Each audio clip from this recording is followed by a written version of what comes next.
पिछले विभिन्न परीक्षाओं में पूछे गए प्रश्नों पे चर्चा हम लोग कर रहे हैं, जिसमें आज का टॉपिक है प्रागैतिहासिक काल और सिंधु घाटी सभ्यता। एक वीडियो इससे संबंधित हमने पहले भी बनाया था और उसे अपलोड भी कर दिए हैं, जिसमें करीब करीब 28-30 सवालों पे चर्चा की गई थी। तो आज इस टॉपिक पे ये दूसरा वीडियो है। आइए अब हम लोग प्रश्न स्टार्ट करते हैं। पहला सवाल है कि रॉबर्ट ब्रूस फुट कौन थे? और रॉबर्ट ब्रूस फुट जो है एक ब्रिटिश भूगर्भ वैज्ञानिक और पुरातत्वविद थे, जिन्होंने भारत में सर्वप्रथम पलवरम, ये तमिलनाडु के पास एक पुरातात्विक साइट्स है, वहां से सबसे पहला पाषाणकालीन उपकरण इन्होंने खोज की थी, जिसे हम लोग बोलते थे हैंड एक्स। तो अगर सवाल आपसे पूछे कि पहला पाषाणकालीन उपकरण की खोज किसने की, तो रॉबर्ट ब्रूस फुट ने की थी। जगह कौन सा था? पलवरम, तमिलनाडु में है, मद्रास के पास। तो अगला सवाल, कोपेनहेगन संग्रहालय की सामग्री से पाषाण, कांस्य और लौह युग का त्रियुगीय विभाजन किसने किया था? तो उस विभाजन को किया था थॉमसन ने। कोपेनहेगन संग्रहालय जो है वो डेनमार्क में है, डेनमार्क। अगला सवाल देखते हैं, उत्खनित प्रमाणों के अनुसार पशुपालन का प्रारंभ हुआ था। देखिए, पशुपालन का प्रारंभ जो है वो हुआ है मध्य पाषाण काल में।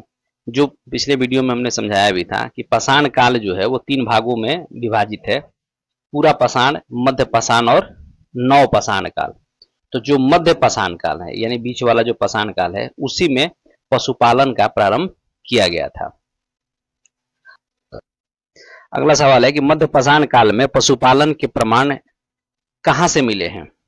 तो मध्य पाषाण काल में जो पशुपालन का साक्ष्य मिला था वो मिला था आदमगढ़ से, आदमगढ़। अगला सवाल है कि निम्नलिखित में से किस स्थल से हड्डी के उपकरण प्राप्त हुए हैं? हड्डी के उपकरण इन चारों में महदहा और सरायनाहर राय, ये दोनों यूपी में है, इलाहाबाद के आसपास में ये क्षेत्र है। तो यहां से बहुत सारे हड्डी के उपकरण प्राप्त हुए थे। अगला क्वेश्चन है, खाद्यान्नों की कृषि सर्वप्रथम कब प्रारंभ हुई? तो देखिए, पूरा पाषाण काल, मध्य और नव पाषाण, जो 3 पाषाण काल है, तो मध्य में तो हमने देखा कि पशुपालन, लेकिन जो नव पाषाण काल है इसी में कृषि का शुरुआत हुई थी।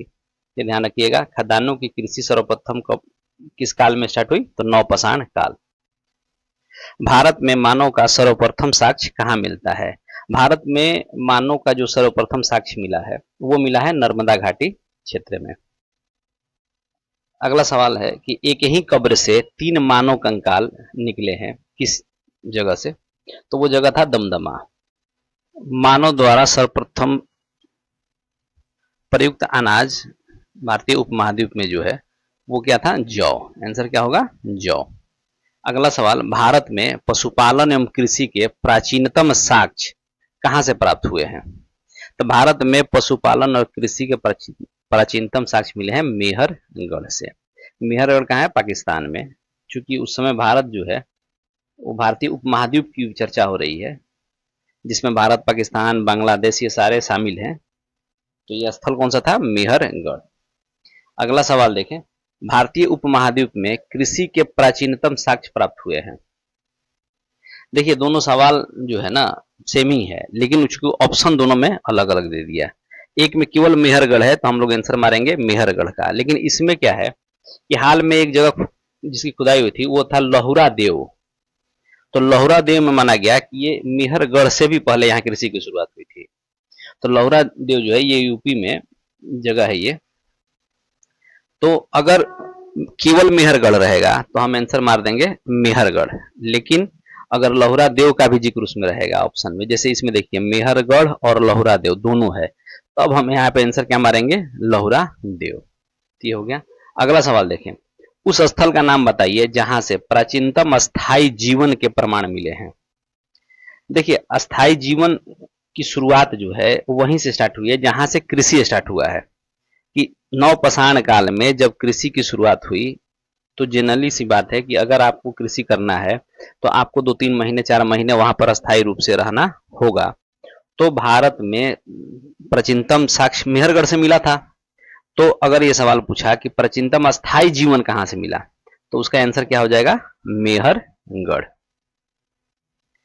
अगला सवाल है, निम्नलिखित में से किन स्थानों से मध्य पाषाण काल में पशुपालन के प्रमाण मिले हैं? देखिए, मध्य पाषाण काल हम लोग पीछे सवाल पढ़े हैं कि पशुपालन की शुरुआत हुई थी। तो यहाँ पे एक जगह है बागौर, ये कहाँ है? राजस्थान में। यहाँ से पशुपालन के साक्ष्य मिले हैं। अगला सवाल, निम्नलिखित में से किसको चाल्कोलिथिक या कैल्कोलिथिक युग भी कहा जाता है? तो देखिए, कैल्कोलिथिक युग कहा जाता है ताम्रपाषाण युग को, ताम्रपाषाण युग। अगला सवाल है कि आहड़ सभ्यता के बारे में निम्न कथनों पर विचार कीजिए और सही कथन का चयन करें। देखिए, ये जो आहड़ सभ्यता है इसका विकास हुआ था राजस्थान के क्षेत्रों में। तो देखिए, अब इसमें जो ऑप्शन दिया गया है उस पर हम लोग एक बार चर्चा करें। आहड़वासी जो है तांबा गलाना जानते थे, बिल्कुल सही है। दूसरा सवाल है कि ये लोग चावल से परिचित नहीं थे। देखिए, ये गलत है। धातु का काम आहड़वासियों की अर्थव्यवस्था का एक साधन था, ये भी सही है। चौथा है कि यहाँ से काले लाल रंग के मृदभांड मिले हैं जिन पर सामान्यतः सफेद रंग से ज्यामितीय आकृतियां उकेरी गई है, ये भी कथन सही है। यानी इसमें 3 कथन सही और 1 कथन गलत है। ये लोग चावल के उत्पादन से परिचित थे, यहाँ ऑप्शन क्या दिया हुआ है कि चावल से परिचित नहीं थे। अगला सवाल देखें, नौदा टोली जो है किस राज्य में स्थित है? तो नौदा टोली जो ये पुरातात्विक स्थल है ये था मध्य प्रदेश में। अगला सवाल है कि बृहद पाषाण स्मारकों की पहचान की गई है। देखिए, बृहद पाषाण या मेगालिथ जिसे हम लोग बोलते हैं, महापाषाण, जनरली मृतकों के दफनाने के स्थान के रूप में इसकी पहचान की गई है।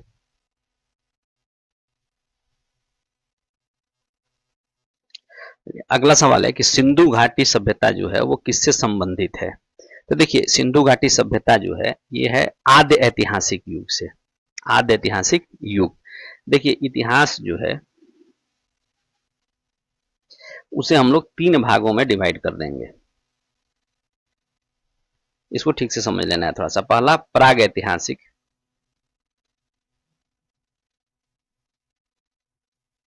दूसरा आद्य ऐतिहासिक,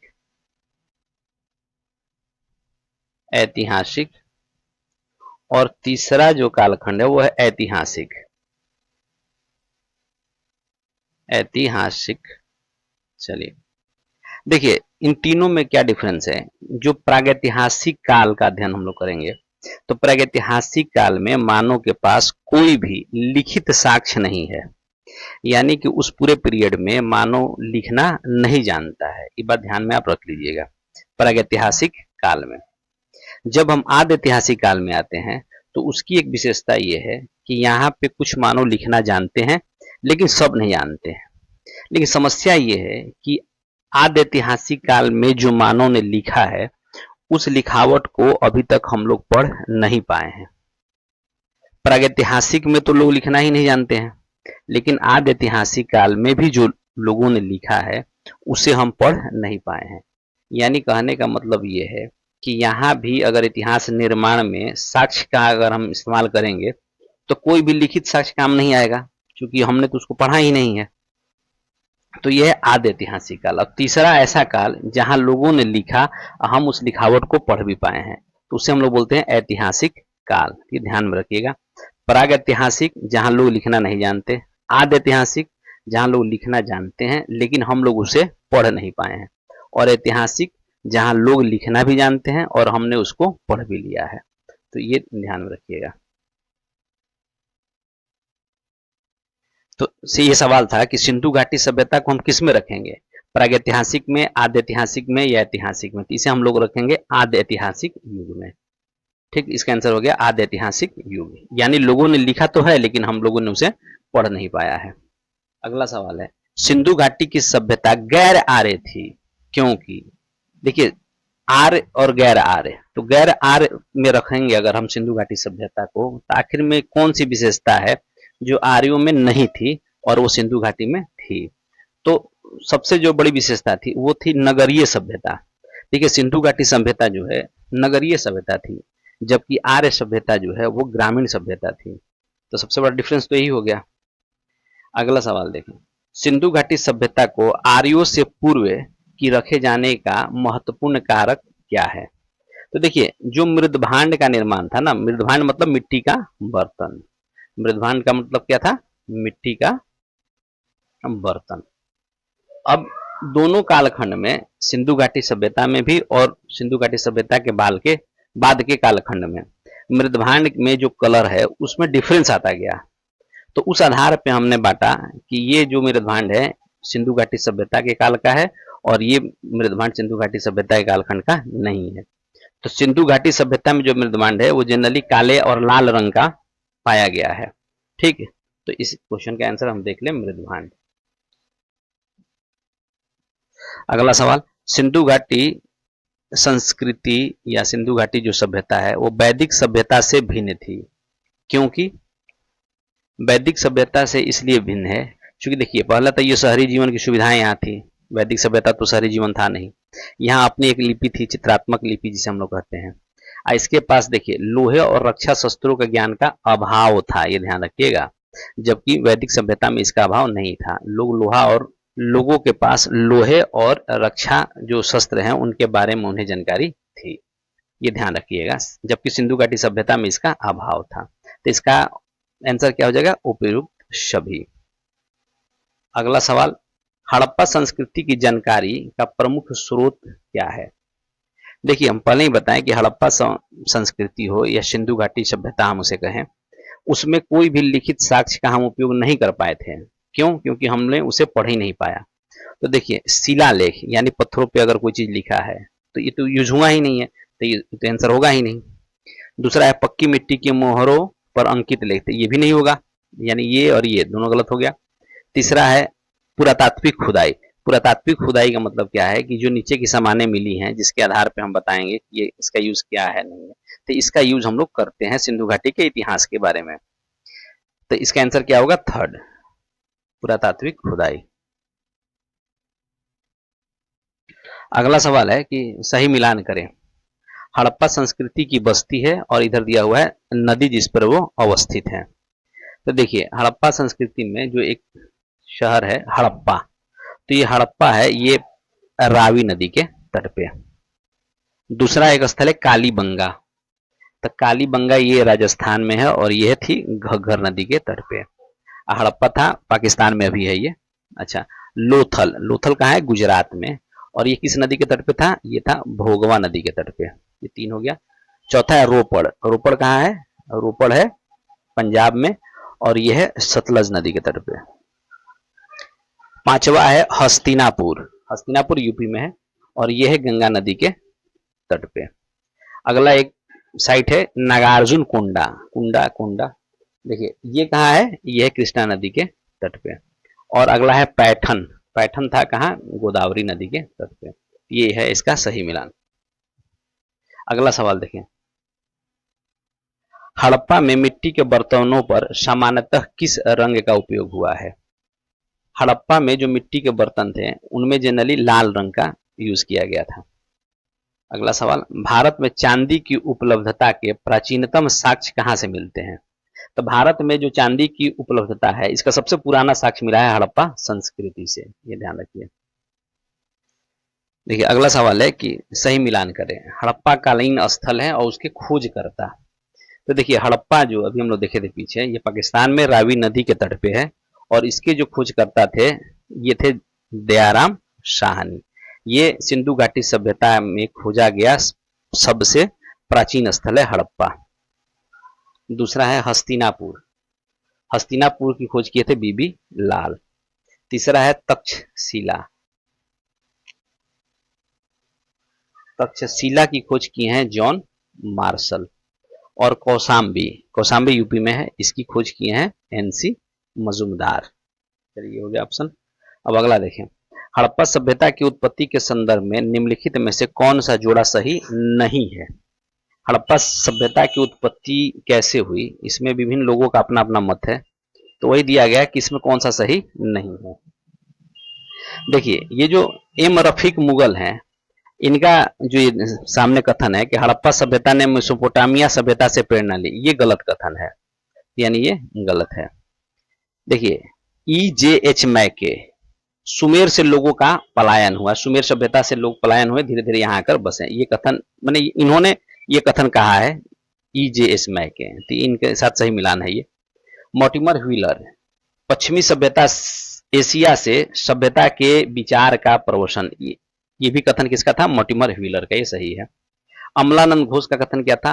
हड़प्पा सभ्यता का उद्भव पूर्व हड़प्पा सभ्यता की परिपक्वता के परिणाम स्वरूप हुआ, ये भी अमलानंद घोष का कथन का सही मिलान है, तो ये भी सही है, यानी कि ऊपर वाला का जो मिलान है वो सही नहीं है। एफ रफीक मुगल जो है, इन्होंने कहा था कि हड़प्पा सभ्यता जो है हड़प्पा में ही इसकी उत्पत्ति हुई है।